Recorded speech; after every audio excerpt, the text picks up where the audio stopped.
I don't know what I was complaining about. And the reason why we undo the reservoir is to help when you wind back the calipers in. All that brake fluid's got to go somewhere, and if you take the cap off, it's going to flow back into the reservoir. So I'm just putting a little bit of paper towel down just to make sure that it doesn't tip everywhere, and then we just winding back the caliper.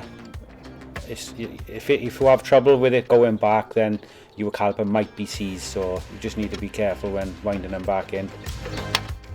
And the main reason why we wind the calipers back in is to get the new calipers in, because they're a lot thicker than the ones you've taken out. They just will not fit over that disc. So that's probably one of the main reasons why you wind the caliper back in as far as it'll go. So at least them calipers will fit in nice and easy, and you're not trying to squeeze them onto that disc. I've just put some copper grease in there.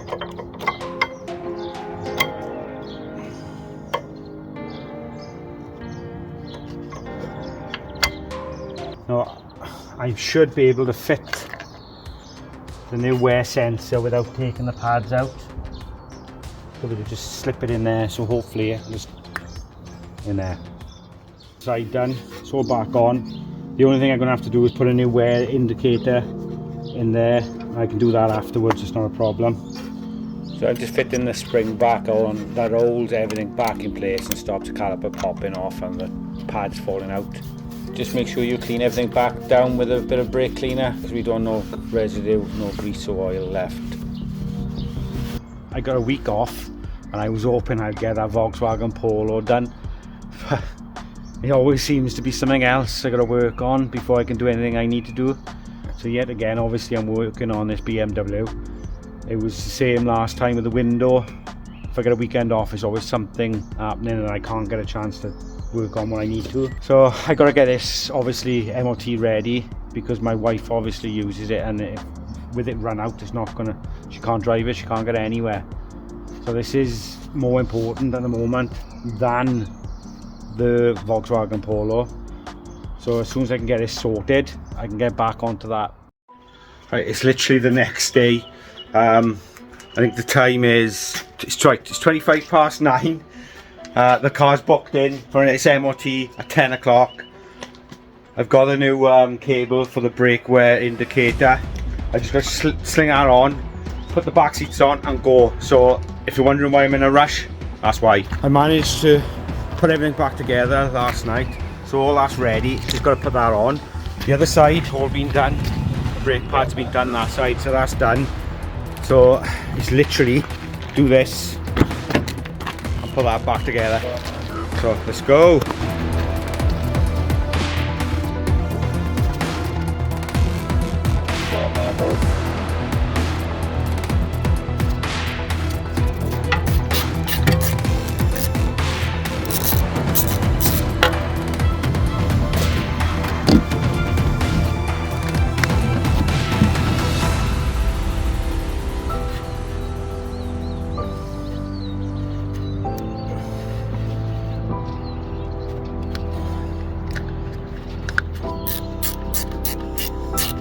Oh, if you look, you can see that, that's all back in, it just slots back in there and all goes around, so that's all nice and clean, nice and tidy, better than it was. So, wheel back on next.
Come on!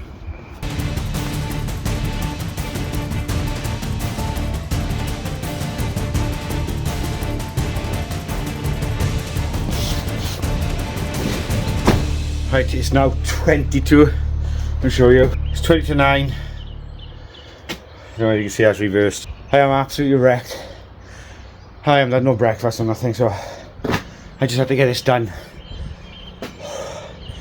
Right, fingers crossed it'll pass. I'll catch up to you once I've come back with the results. Please pass. I can't be doing with any more crap this week, I tell you.